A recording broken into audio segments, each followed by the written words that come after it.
ಓ ನೀವೆಲ್ಲ ಸ್ಯಾಮ್ ಆಲ್ಟ್ಮನ್ ಅಂತ ಕರಿತೀರಲ್ಲ. ನೋಡ್ರಿ, ನಿಮ್ ಎಡಿಟರ್ ಸಾರಿ ಕೇಳಿದ್ರು ಅಂತ ಸಂವಾದ ಕಂಟಿನ್ಯೂ ಮಾಡ್ತಿದ್ದೀನಿ. ಆಯ್ತು ಸರ್, ಸಾರಿ. ಪ್ಲೀಸ್ ಕಂಟಿನ್ಯೂ ಮಾಡಿ ನೀವು. ಎಷ್ಟು ಕ್ಯಾಮ್ರಾ ಇದ್ದೀರಿ ಇಲ್ಲಿ? ಏ ಬನ್ರಿ ಇಲ್ಲಿ.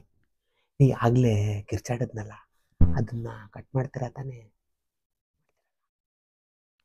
ನಾನು 90s ಅಲ್ಲೇನೆ ಸ್ಟಾನ್ಫರ್ಡ್ಗೆ ಹೋಗಿದ್ದೆ. ಅದೇ ಕ್ಯಾಲಿಫೋರ್ನಿಯಲ್ಲಿ ಇದೆಯಲ್ಲ, ಅದು. ಅಲ್ಲಿ ಶ್ಯಾಮನ್ ಭೇಟಿ ಆದೆ. ಓ ನೀವೆಲ್ಲ ಸ್ಯಾಮ್ ಆಲ್ಟ್ಮನ್ ಅಂತ ಕರಿತೀರಲ್ಲ, ಅವನೇ. ನಾನು ಪ್ರೀತಿಯಿಂದ ಕರಿತಿದ್ದೆ, ಅವನೇನ್ ತಪ್ಪು ತಿಳ್ಕೊತಿರ್ಲಿಲ್ಲ. ಅಕ್ಕರೆಯಿಂದನೇ ಅಣ್ಣ ಸರ್ ಅಂತ ಎಲ್ಲ ಮಾತಾಡಿಸ್ತಿದ್ದ ಅವನನ್ನ. ಹೀಗೆ ಒಂದಿನ ಶ್ಯಾಮನ್ ಹತ್ರ ಮಾತಾಡ್ತಿರ್ಬೇಕಾದ್ರೆ ನಮ್ಮ ಕಡೆ ನಡೀತಿತ್ತಾರ ಲೂಟಿಗಳ ಬಗ್ಗೆ ಎಲ್ಲ ಮಾತಾಡ್ತಿದ್ದೆ ನಾನು. ಅವನು ಅದೇ ಐಡಿಯಾ ತಗೊಂಡ ಏನೋ ಲೂಪ್ಟ್ ಅಂತ ಕಂಪ್ನಿ ಶುರು ಮಾಡ್ದ. ಲೂಟಿ ಅಲ್ಲ, ಲೂಪ್ಟ್. ಅರ್ಥ ಆಯ್ತಾ? ಆಮೇಲೆ ಅದನ್ನ ಮಾರ್ಬಿಟ್ಟು ಬೇಕಾದಷ್ಟು ದುಡ್ಡು ಮಾಡ್ಕೊಂಡ್ಬಿಟ್ಟಾರಿ.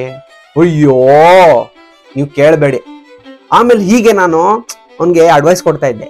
ಯಾವತ್ತು ವೈ, ಯಾಕೆ ಅಂತ ಪ್ರಶ್ನೆ ಮಾಡು ಅಂತ ಹೇಳ್ತಿದ್ದೆ. ಅವನು ಅದನ್ನ ಫುಲ್ ಸೀರಿಯಸ್ ಆಗಿ ತಗೊಂಡ್ಬಿಟ್ಟು ವೈ ಕಾಂಬಿನೇಟರ್ ಅಂತ ಒಂದು ಕಂಪ್ನಿ ಇದೆ, ಅದಕ್ಕೆ ಪ್ರೆಸಿಡೆಂಟ್ ಹಾಕ್ಬಿಟ್ಟ ತಗೊಳ್ಳಿ. ನೋಡಿದ್ರಲ್ಲ ವೀಕ್ಷಕರೇ, ಎಐ ಲೋಕದಲ್ಲಿ ಅತಿ ದೊಡ್ಡ ಕಂಪನಿಯ ನಿರ್ಮಾಣಕ್ಕೆ ಹೇಗೆ ನಮ್ಮ ರಾಜಾಜಿನಗರದ ನಿವಾಸಿಯೊಬ್ಬರು OL ರಾಜಾರವರು ಕಾರಣರಾದರಂತ.